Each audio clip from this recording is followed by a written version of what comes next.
Hello दोस्तों, नमस्कार। आप सब कैसे हैं? उम्मीद करता हूं आप सब बहुत अच्छे होंगे। दोस्तों, आज वीडियो में हम बात करने वाले हैं ग्राम कचहरी सचिव के सिलेक्शन प्रोसेस के बारे में।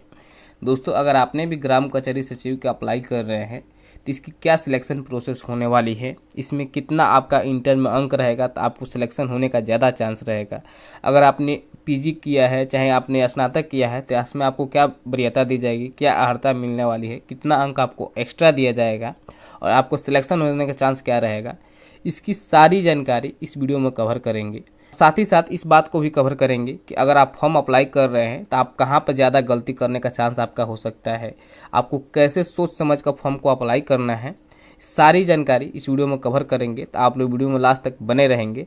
अगर वीडियो को देख रहे हैं और अभी तक लाइक शेयर नहीं किए हैं तो दोस्तों वीडियो को लाइक शेयर कर लेंगे। अगर आप हमारे चैनल पर नए हैं तो ऐसे ही हर एक अपडेट के लिए हमारे चैनल को सब्सक्राइब कर ले, साथ में बेल आइकन को दबा ले ताकि आने वाली हर एक अपडेट की जानकारी आपको समय पर मिलती रहे।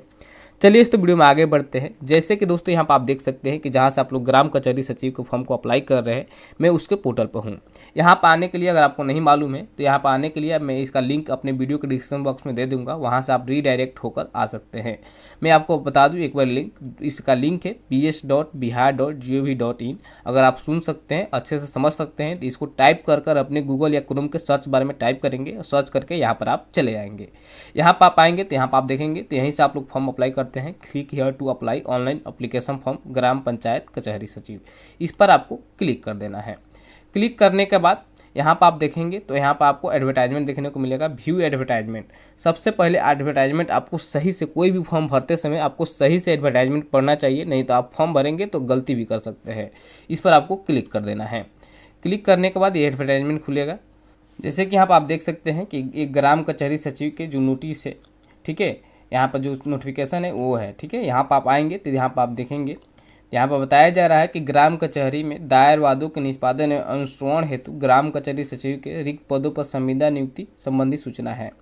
यहाँ पर आप आएंगे तो ग्राम कचहरी सचिव के पद रखे गए हैं। कितना पद है? यहाँ पर 15 से 83 पद है, ठीक है। और यहाँ पर 6000 इसका मानदेय दिया जाएगा। और इसकी जो अर्हता है, नियोजन करने की न्यूनतम शैक्षिक योग्यता है वो 10+2 यानी इंटर होने वाली है, ठीक है। नीचे आएंगे तो यहाँ पर संविदा पर नियोजन हेतु पात्रता बताई गई है कि आवेदक भारत का नागरिक होना चाहिए। और यहाँ पर उनके एज बताए गए हैं। अगर अनारक्षित वर्ग के पुरुष है तो उनका मैक्सिमम एज जो है 37 वर्ष होना चाहिए। और पिछड़ा वर्ग, अत्यंत पिछड़ा वर्ग के पुरुष एवं महिला का 40 वर्ष और अनारक्षित वर्ग के महिला के लिए 40 वर्ष है। और अनुसूचित जाति अनुसूचित जनजाति पुरुष एवं महिला के लिए 42 वर्ष है। यहाँ पर उनका एज क्राइटेरिया रखा गया है।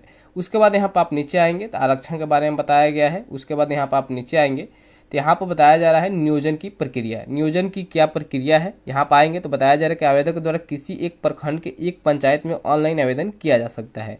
यानी कि आप किसी भी प्रखंड से आते हैं तो किसी भी पंचायत के लिए आप लोग ऑनलाइन आवेदन कर सकते हैं, चाहे कहीं से भी आते हैं तो। और एक ही प्रखंड के एक ही पंचायत में आप लोग ऑनलाइन कर सकते हैं, अलग अलग नहीं कर सकते हैं, ठीक है। इस बात को ध्यान रखें।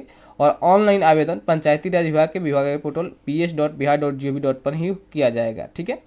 यहाँ पाएंगे तो मेधा सूची निर्धारण के यहाँ पर अर्हता बताई गई कि मेधा सूची कैसे तैयार किया जाएगा। यहाँ पर देखेंगे तो बताया जा रहा है कि ग्राम कचहरी सचिव के पदों पर चयन हेतु न्यूनतम शैक्षिक योग्यता इंटरमीडिएट रखा गया है, यानी 10+2 रखा गया है। इसमें आप उत्तीर्ण है, ठीक है, या राज्य सरकार द्वारा घोषित समकक्ष, इसके समकक्ष कोई भी आपने किया है, जैसे मान लीजिए कि ITI होता है, इसका समकक्ष है। इसके मेधा अंकों के आधार पर एक पैनल तैयार किया जाएगा। यानी कि जैसे आपका अंक जितना आपका अधिक अंक होगा, यहाँ पे एक पैनल तैयार किया जाएगा। बात कर ले कि इसमें अंक कितना होगा, ठीक है। तो दोस्तों आपका अंक 60% है, ठीक है, 60%, तो आपका सिलेक्शन होने का चांस ज़्यादा रहेगा। 60% अगर आपके पास अंक है तो आपका सिलेक्शन होने का चांस यहाँ पर ज़्यादा बनता है, ठीक है। मतलब 60% से एबव आपका अंक है तो सिलेक्शन होने का चांस ज़्यादा रहेगा। और यहाँ पर और एक बात बताया गया कि अगर आपने स्नातक डिग्री की है, ठीक है, तो आपको 10% अंक अधिक, तथा स्नातकोत्तर डिग्री किए हैं तो आपको 20% अंक अधिक यहाँ पर दिया जाएगा। तो यानी अगर आप मान लीजिए कि 60% अगर आप अंक लाए हैं इंटर में, अगर आपने मान लीजिए कि स्नातक किए हैं तो इसमें 10% अंक जुट गया, तो यानी मान लीजिए कि आपका 70% हो गया। और अगर इससे भी ज़्यादा अगर पीजी किए हैं तो अगर मान लीजिए कि ये 20 अंक जो गया तो आपका 80% हो गया। तो यहाँ पर आपको 80% वालों को चांस यहाँ पर ज़्यादा मिलने वाला है, ठीक है। अगर मान लीजिए कि अगर आपने इंटर किया है, ठीक है, और अगर पीजी कोई नहीं किया है तो आपको सबसे अधिक अगर जो अंक रहेगा उन्हीं का यहाँ पर सिलेक्शन होगा। लेकिन अगर आपने इंटर किया है और उसके बाद भी अगर आपका 60% अंक है और मान लीजिए कोई वहाँ पर पीजी वाले आ गए, चाहे स्नातक वाले आ गए, वहाँ पर उनको वरीयता दी जाएगी। इस बात को ध्यान रखें, ठीक है।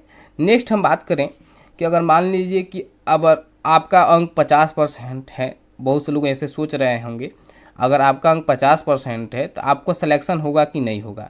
तो मैं आपको बता दूं, अगर आपका अंक 50% है और अगर आपने पीजी किया है चाहे स्नातक किया है तो वहाँ पर आपको सिलेक्शन होने के पहले पीजी वालों और स्नातक वाले डिग्री को यहाँ पर पीजी वाले और स्नातक डिग्री वाले को यहाँ पर अधिक मान्य किया जाएगा, ठीक है। अगर हम बात करें, मान लीजिए कि अगर यहाँ पर कैटेगरी वाइज आए तो ठीक है, कैटेगरी वाइज क्या है इसका प्रोसेस। तो कैटेगरी वाइज अगर चलें तो जैसे यहाँ पर बताया जा रहा है कि सबसे पहले तो आपको बता दें कि कैटेगरी वाइज अगर मान लें कि आप जहाँ पर महिला का सीट है और वहाँ पर महिला अगर अप्लाई की है तो सबसे पहले महिला को वरीयता दी जाएगी। यहाँ पर आप देखेंगे तो बताया जाएगा कि महिला को वरीयता दी जाएगी। उसके बाद अगर मान लीजिए कि वहाँ पर महिला का सीट है और महिला कोई अप्लाई नहीं किया है और पुरुष अप्लाई किया है तो वहाँ पर पुरुष की वरीयता दी जाएगी, ठीक है।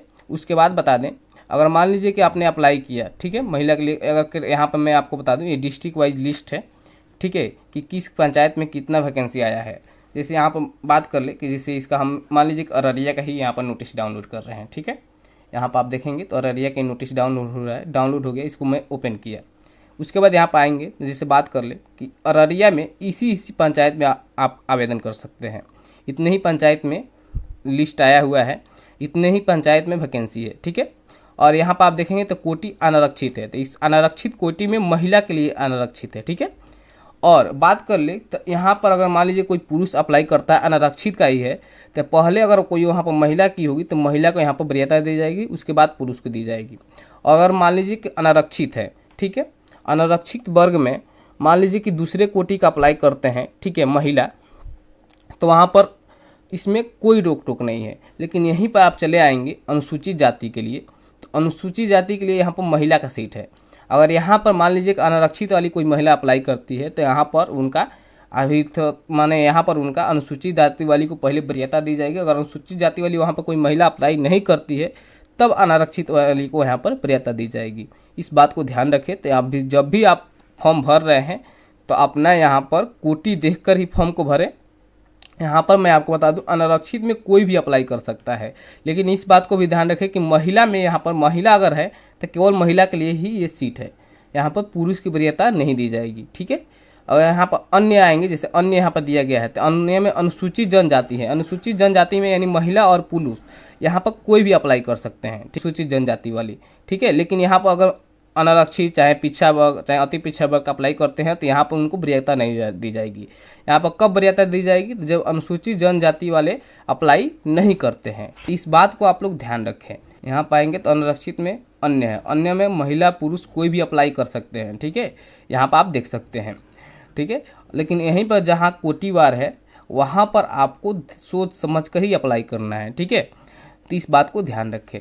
अगर मान लीजिए कि अत्यंत पिछड़ा वर्ग के कोई पुरुष है चाहे महिला है तो यहाँ पर अन्य दिया है, तो अन्य में महिला पुरुष कोई भी अप्लाई कर सकते हैं। लेकिन यहाँ पर अगर महिला का दे दिया गया सीट तो वहाँ पर केवल महिला को पहले वरीयता दी जाएगी, उसके बाद ही अगर महिला कोई अप्लाई नहीं करती है वहाँ पर तब पुरुष की वरीयता दी जाएगी, ठीक है। इस बात को ध्यान रखें। और बात कर ले कि अगर आप फॉर्म भर रहे हैं तो वहाँ पर पंचायत का सिलेक्शन कैसे करेंगे, ठीक है, कि आप किस पंचायत के लिए अप्लाई करेंगे, ठीक है। बहुत से लोग है कि अपना ही पंचायत चूज कर रहे हैं, तो उसके लिए मैं चलता हूँ आपको दिखाता हूँ कि कैसे अप्लाई करना है। जैसे कि यहाँ से आप लोग अप्लाई करते हैं, इस पर क्लिक है टू अप्लाई ऑनलाइन पर क्लिक करेंगे। यहाँ से आपको पहले न्यू रजिस्ट्रेशन पर क्लिक करना है। तो जैसे देखेंगे यहाँ से अपना रजिस्ट्रेशन करेंगे, आपका नाम यहाँ पर अपना पिता का नाम, माता का नाम, आवेदक का ईमेल, जन्म तिथि, यहाँ पर उनका लिंक सेलेक्ट करना है, ठीक है। यहाँ पर श्रेणी, उसके बाद श्रेणी में इस बात को ध्यान रखें कि आप किस कैटेगरी से आते हैं, तो किस कैटेगरी के लिए अप्लाई कर रहे हैं इसको ध्यान रखना है। यहाँ से श्रेणी सेलेक्ट करना है, आरक्षण कोटि जो भी आएगा यहाँ से, जैसे मान लीजिए आरक्षित करते हैं तो यहाँ पर आरक्षण कोटि आता है, ठीक है। यहाँ से आरक्षित कोटि को यहाँ से सिलेक्ट करेंगे, जिस वर्ग से आते हैं उस वर्ग को सिलेक्ट करेंगे। यहाँ से अगर विकलांग है तो हाँ करेंगे तो यहाँ पर विकलांगता सर्टिफिकेट दी जाएगी। स्वतंत्रता सेनानी के पोता पोती हैं तो हाँ करेंगे, नहीं तो नहीं करेंगे। यहाँ पर आधार लिंकेड मोबाइल नंबर जो भी है वहाँ पर डालना है, पासवर्ड डालना है। पासवर्ड आपको ऐसा बनाना है कि आपका मान लीजिए पहला कैपिटल हो, स्मॉल हो, उसके बाद कोई सिंबल हो और एक नंबरिक होना चाहिए, ठीक है। उसके अनुसार यहाँ पर पासवर्ड बना लेना है। उसके बाद कैप्चा भरकर रजिस्टर पर क्लिक करके आपको रजिस्ट्रेशन कर लेना है। रजिस्ट्रेशन करने के बाद आपके मोबाइल पे यूजर आईडी पासवर्ड जाएगा। यूजर आईडी और पासवर्ड तो आपने ही बनाया है, तो पासवर्ड डालेंगे और लॉगिन करेंगे। लॉगिन पर क्लिक करने के बाद यहाँ पर लॉगिन हो जाएंगे। लॉगिन होने के बाद यहाँ पर आप ऑनलाइन एप्लीकेशन पर क्लिक करेंगे। ऑनलाइन एप्लीकेशन करते समय यहाँ पर अपना पूरा एड्रेस डालना है, ठीक है। उसके बाद यहाँ पर आप देखेंगे तो किस जिला के लिए अप्लाई कर रहे हैं और किस ब्लॉक में, किस पंचायत में अप्लाई कर रहे हैं, यहाँ से चूज करना है। जैसे मान लीजिए कि मुझे गोपालगंज में अप्लाई करना है, लेकिन मैंने अपना ही जिला चूज कर लिया है, तो ये गलत है, ठीक है।